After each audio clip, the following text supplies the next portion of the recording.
क्या सावित्री, मैंने सुना है कि मालती की बहू ने अपने सास ससुर को घर से निकाल दिया है। अब क्या कहूं, आजकल की बहुओं का कोई भरोसा नहीं है, कब क्या कर दें।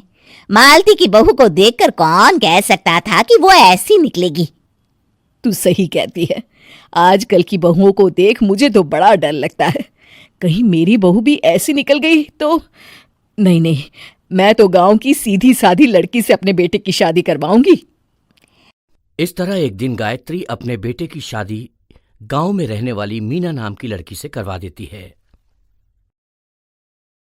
ये लीजिए माँ जी, आपके लिए गर्मा गर्म नाश्ता और चाय।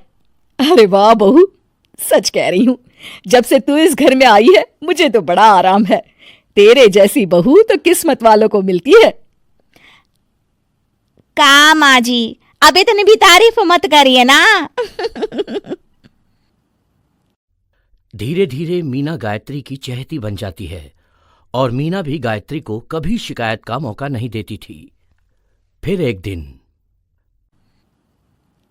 ये ले बहू, आज मैं बाजार से तेरे लिए साड़ी लाई हूं।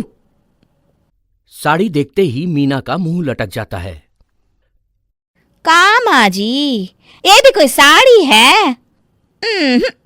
ना, मुझे तो बिल्कुल पसंद नहीं आई। अरे लाना ही था तो कोई अच्छी महंगी वाली साड़ी ले आती मेरे लिए। आप तो ये सस्ती साड़ी उठा लाई। मुझे नहीं ना चाहिए आपकी ये साड़ी, आप ही पहनिए इसे। अरे ये क्या बहू, तू तो आजकल कुछ ज्यादा ही नखरे दिखा रही है। मैं इतने प्यार से तेरे लिए साड़ी लेकर आई हूं और तू है कि उल्टा मुझे ही दो बातें सुना रही है। अरे माँ जी, आप अपने लिए तो बड़ी डिजाइनदार और महंगी महंगी साड़ियां खरीदती हैं और मेरे लिए ये सस्ती साड़ी ले आई। आप समझती हैं कि मैं गांव से आई हूं इसलिए मुझे कुछ नहीं पता। हाँ, अरे कुछ नहीं, तुझे शहर की हवा लग गई है बहू। इस तरह दोनों सास बहू में रोज किसी न किसी बात पर लड़ाइयां शुरू हो जाती थीं। एक दिन गायत्री अपनी कुछ सहेलियों को अपने घर चाय पर बुलाती है। अरे बहू, मेरी सहेलियों के लिए बढ़िया चाय नाश्ता तो बना दे। अरे माँ जी, अभी ना मेरे पास बिल्कुल भी समय नहीं है, मुझे ब्यूटी पार्लर जाना है। चाय नाश्ता आप ही बना लीजिए। हाँ, तू कब से ब्यूटी पार्लर जाने लगी है? शहर आए 2 दिन नहीं हुए और देखो महारानी के नखरे शुरू हो गए।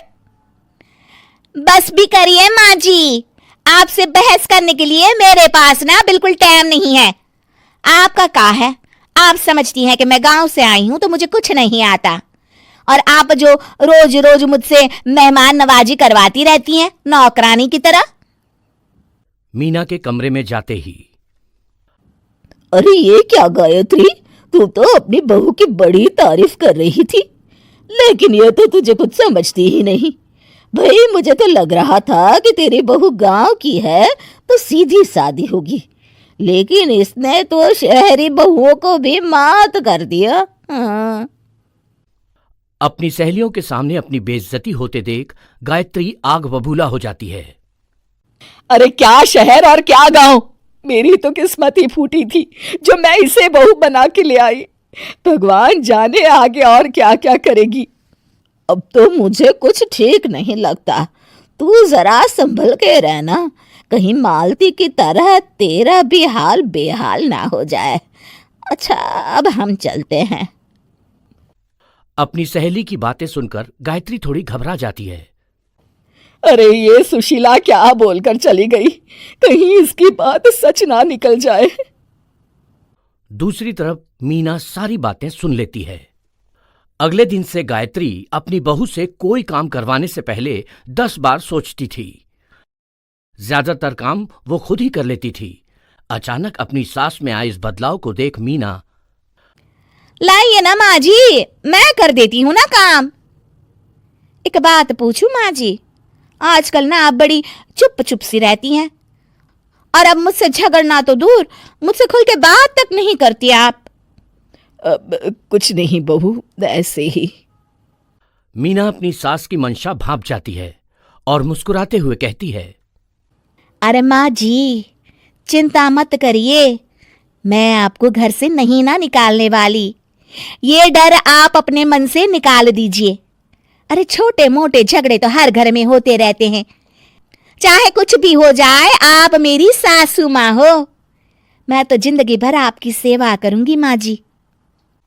अपनी बहू की बातें सुन गायत्री को एक प्रकार का संतोष होता है और उसकी सारी चिंताएं दूर हो जाती है।